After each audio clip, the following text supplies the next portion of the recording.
बच्चों, कैसे हो? Welcome to my channel. Here is Ma'am Rupali.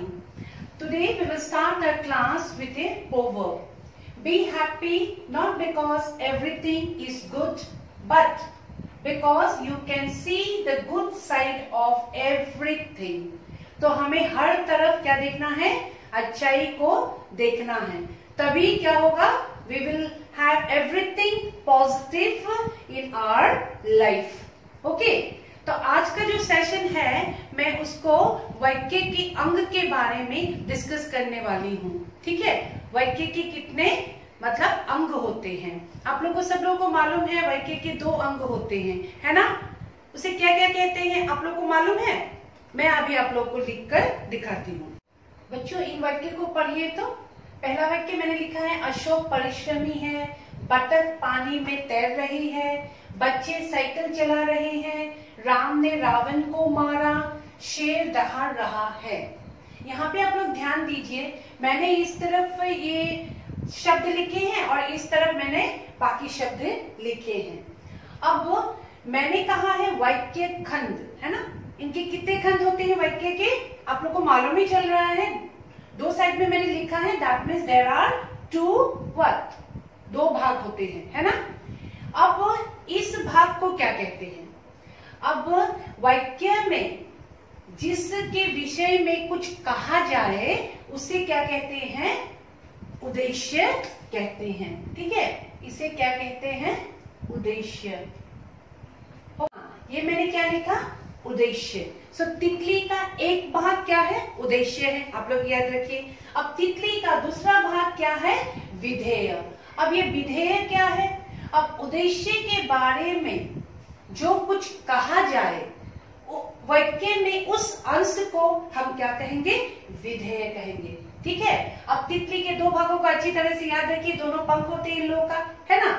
तो पहला जो है इसे हम कहते हैं उद्देश्य, दूसरा जो है उसे हम कहते हैं विधेय. अब यहाँ पे देखिए, तो जब मैंने आप लोगों को क्रिया पढ़ाया था तब आप लोगों को अच्छी तरह से मैंने कहा था कर्ता किसे कहते हैं, क्रिया किसे कहते हैं. अब आसानी से आप लोग यहाँ पे बोल सकते हैं अशोक क्या है? कर्ता है. और परिश्रमी क्या है? क्रिया है. अब यही जो कर्ता है, यही कर्ता अब क्या हो गया है? उद्देश्य हो गया है. और ये जो क्रिया है, ये क्रिया अब क्या हो गया है? विधेय हो गया है. ठीक है? यही क्रिया अब क्या हो गया है? विधेय हो गया है. तो वाक्य के 2 खंड होते हैं, एक होते हैं उद्देश्य और एक होते हैं विधेय. अब यहाँ पे देखिए, बतख के बारे में कहा गया है, पानी में तैर रही है, विधेय हो गया. और उसके बारे में कह रहे हैं तो ये क्या हो गया? बतख क्या हो गया? उद्देश्य हो गया है. उसी प्रकार से ये भी बच्चे उद्देश्य है, साइकिल चला रहे विधेय, राम उद्देश्य है, ने रावण को मारा, विधेय हो गया. शेर क्या है? उद्देश्य है, दहाड़ रहा है, क्या हो गया है? विधेय हो गया है. अब हम जानेंगे कि ऐसे ही वाक्य में थोड़े उद्देश्य और विधेय को थोड़ा क्या कर देते हैं? विस्तार कर देते हैं. लेकिन वहां पे उन वाक्य में एक ही उद्देश्य होते हैं और एक ही विधेय होते हैं. अभी आप लोगों को वह निकालना है. बच्चों देखिए, मैंने परिभाषा यहाँ पे लिखा है, उद्देश्य वाक्य में जिसके विषय में कुछ कहा जाए उसे सूचित करने वाले अंश को उद्देश्य कहते हैं. ठीक है? फिर विधेय, उद्देश्य के बारे में जो कुछ कहा जाए उस अंश को विधेय कहते हैं वाक्य में. अब मैंने यहाँ पे उदाहरण रखा है, देखिए. तो ये उद्देश्य का उदाहरण है. ठीक है? मोहन का बड़ा भाई सोहन महाभारत की कथाएं पढ़ता है. अब यहाँ पे आप मुझे बताइए तो कौन सा उद्देश्य है? नो, उद्देश्य कौन सा है? भाई है कि नहीं? मोहन का बड़ा भाई, ये जो भाई है ये क्या है? उद्देश्य है. समझने के लिए कोशिश कीजिए. मैं आपको ये बताना चाहती हूँ, मीन्स ऐसा नहीं आपको अगर वाक्य मिले और उनमें आप लोगों को उद्देश्य को ढूंढना है, अगर आपको उसे परीक्षा में बताना है कि उद्देश्य कौन सा है तो आप लोग को निकालना पड़ेगा. अभी आप लोग सोच रहे हैं कि बाकी ये सब शब्द क्या है? लंबा चौड़ा वाक्य है ना? तो मोहन का बड़ा, ये क्या हो गया पता है? ये उद्देश्य का विस्तार हो गया. हम ना कभी कभी इस वाक्य खंड के उद्देश्य और विधेय को बढ़ा चढ़ाकर भी लिख सकते हैं। कभी आते हैं कि उद्देश्य विस्तार किसे कहते हैं। तो इस वाक्य में ये जो मोहन का बड़ा है, ये क्या है, उद्देश्य विस्तार है। ठीक है, आप लोगों को लिखने के लिए आए तो आप लोग ये भी साथ में मैं बता दे रही हूँ, ये लिख सकते हैं। तो ये क्या है, उद्देश्य का विस्तार है। तो यहाँ पे ये क्या है, उद्देश्य है। ठीक है, फिर भारत के प्रधानमंत्री नरेंद्र मोदी आज राष्ट्र सुझाव विषयक भाषण करेंगे। अब यहाँ पे बताइए तो कौन सा है उद्देश्य, कौन सा है ना, काम को कौन कर रहे हैं, कर्ता कौन है। तो यहाँ पे कर्ता कौन है, यहाँ पे भारत के प्रधानमंत्री नरेंद्र मोदी जी। ठीक है, ये क्या है, उद्देश्य है। ठीक है, अब भारत के प्रधानमंत्री, इनका क्या हो गया है, विस्तार हो गया है बच्चों। Try to understand. Okay, I hope so you are understanding, isn't it so? See here nicely, Bharat के प्रधानमंत्री, तो यह क्या हो गया है, नरेंद्र मोदी जी का क्या हो गया है, विस्तार हो गया है। दैट मीन्स कर्ता का विस्तार, उद्देश्य का विस्तार। तो ये क्या हो जाएगा, ये पार्ट क्या हो जाएगा, उद्देश्य विस्तार हो जाएगा। ठीक है, अब यहाँ पे आइए, विधेय।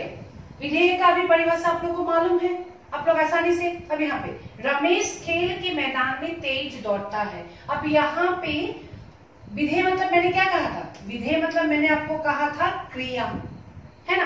अब यहाँ पे कौन सी क्रिया हो रही है, दौड़ता है कि नहीं। अब ये बाकी सब क्या है आप लोग सोच रहे होंगे, या ऑफ कोर्स रमेश।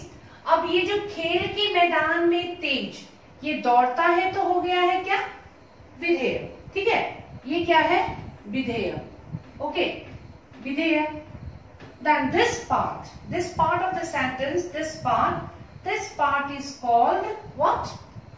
विस्तार, विधेय विस्तार। ठीक है, तो इसको मतलब इस क्रिया को यह लंबा चौड़ा करके बता रहे हैं, इसके बारे में बता रहे हैं, विस्तार से बता रहे हैं, तो यह विस्तार हो गया। तो इस पार्ट को, इस वाक्य की इस पार्ट को हम कहेंगे विधेय विस्तार, और यह क्या है, विधेय है। फिर मोहन का भाई मेरी पुस्तक धीरे धीरे पढ़ता है। अब यहाँ पे भी विधेय कौन सा है, ये है ना, पढ़ता है, विधेय है। अब इस विधेय के लिए ये जो है कौन सा विस्तार हो गया, अब ये हो गया विस्तार। दिस पार्ट इज विस्तार हियर, सी विस्तार ऑफ दिस वन, ये क्या है, विधेय है। तो ये क्या हो जाएगा, विधेय विस्तार हो जाएगा। ये कभी कभी परीक्षा में आते हैं। ठीक है, विधेय विधेय विस्तार। आप लोगों ने साथ में अभी पढ़ लिया विस्तार को भी, है ना, वाक्य में विस्तार कैसे कह जाते हैं। अब यहाँ पे ये विधेय विस्तार हो गया, यहाँ पे उद्देश्य विस्तार हो गया। अब साथ ही में आप लोग उद्देश्य भी निकाल पाए, यहाँ पे विधेय भी निकाल पाए। ठीक है बच्चों, इसको भी साथ में पढ़ना जरूरी है। अब देखो, उपवाक्य को इंग्लिश में कहते हैं clause. So what it is said, clause. Okay, now ये क्लॉज क्या है हिंदी में। अब हिंदी में उपवाक्य को कहते हैं वह वाक्य जिस वाक्य में दो या दो से अधिक वाक्यों के योग से बना हो और प्रत्येक वाक्य का अपना अर्थ हो। समझ में आया? उस प्रत्येक वाक्य को ही हम क्या कहेंगे, उपवाक्य कहेंगे, जिसमें एक उद्देश्य और विधेय होगा। अब यहाँ पे आप देखिए तो मोहन कहता है कि मैं आज ही जाऊंगा। इस वाक्य को आप दो भागों में बांट सकते हैं और प्रत्येक वाक्य, यहाँ पे दो वाक्य है, इस वाक्य में दो वाक्यों के योग से ये वाक्य बना है और प्रत्येक वाक्य का अपना अर्थ प्रकट करता है। अब देखिए, मोहन स्कूल कहता है, एक वाक्य हो गया। ठीक है, फिर मैं आज ही जाऊंगा, ये दूसरा वाक्य हो गया। अब यहाँ पे भी देखिए तो राजू ने कहा कि मैं खेलूंगा। यहाँ पर भी वैसे ही राजू ने कहा कि मैं खेलूंगा, उपवाक्य है। ठीक है, यह भी एक उपवाक्य है, यह भी एक उपवाक्य है। फिर उसने देखा कि सुरेश आ रहा था, है ना, मैंने यहाँ पे गैप रखा है, दैट मीन्स ये दो क्या है, वाक्य है।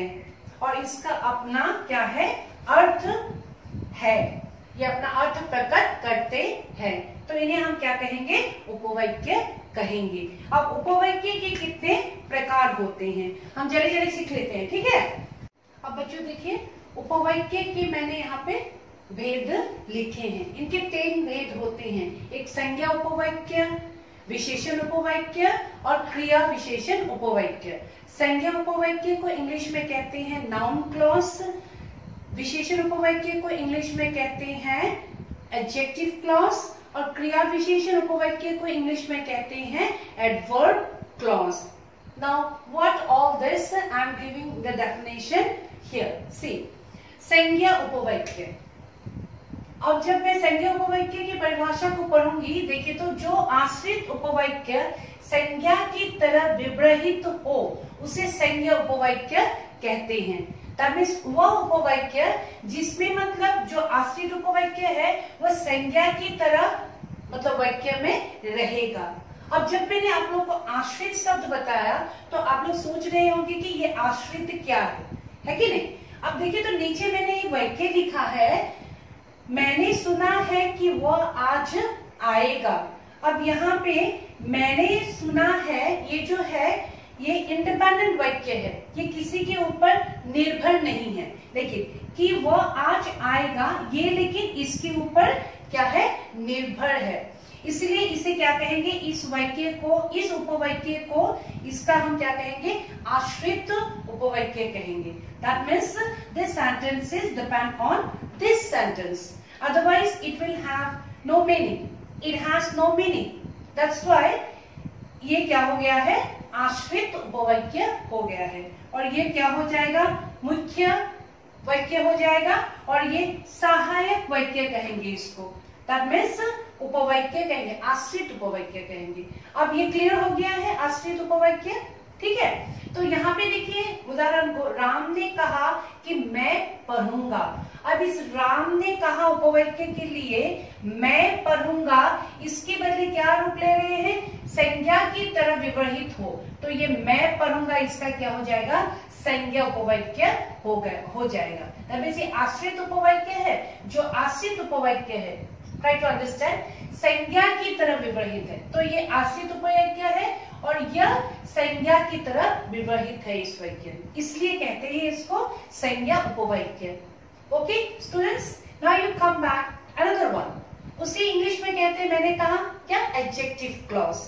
एग्जैक्टली, हाँ, दैट मीन्स विशेषण उपवाक्य। जो आश्रित उपवाक्य विशेषण की तरह विवृहित हो, यहाँ पे मतलब इस, यहाँ पे जो शब्द है विशेषण, विशेषण की तरह मतलब वो उपवाक्य, आश्रित उपवाक्य क्या होगा, विवृहित होगा एक वाक्य में, तो उसे ही हम क्या कहेंगे, विशेषण उपवाक्य कहेंगे। अब उदाहरण को देखिए तो, वह आदमी जो कल आया था आज भी आया है, तो इस वाक्य में हमें क्या निकालना है, विशेषण उपवाक्य निकालना है।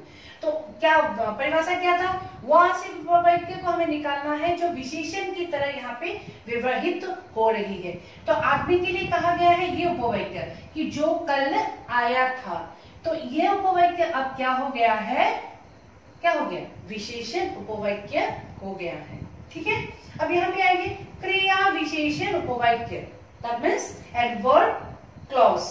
नाउ जो उपवाक्य क्रिया विशेषण की तरह विवृहित हो उसे ही हम क्या कहेंगे, क्रिया विशेषण उपवाक्य कहेंगे। उदाहरण पे आइए तो मैं ये वाला यहाँ पे I can rub it, I think that it will be clear for you, isn't it सो। या देखिए, जहां कभी समुद्र थे आज वहां बड़े बड़े नगर है, तो यहाँ पे हमें क्या निकालना है, क्रिया विशेषण। अब यहाँ पे हमें वह उपवाक्य निकालना है जो उपवाक्य क्रिया विशेषण की तरह विवृहित हो रहे हैं। अब यहाँ पे कौन सा क्रिया विशेषण की तरह विवृहित हो रहे हैं, कभी समुद्र थे, कभी समुद्र थे, ये क्या हो गया है, यहाँ पे क्रिया विशेषण उपवाक्य हो गया है। सो इसी तरह से उपवाक्य के 3 भेद होते हैं। तो मुझे ऐसा लग रहा है कि आप लोग अच्छे तरह से समझ पाए उपवाक्य को, पहले से जितना भी मैंने अभी तक आपको पढ़ाया है। If it is clear to you and आप लोगों को बहुत अच्छा लगा होगा, अगर पसंद आया होगा तो आप मेरे क्या करेंगे, थम्स अप देना मत भूलिए, लाइक करना मत भूलिए। If you really like it then आपको क्या करना है, सब्सक्राइब करना है मेरे लेटेस्ट क्या सेशन या वीडियो को पाने के लिए। Okay, thank you.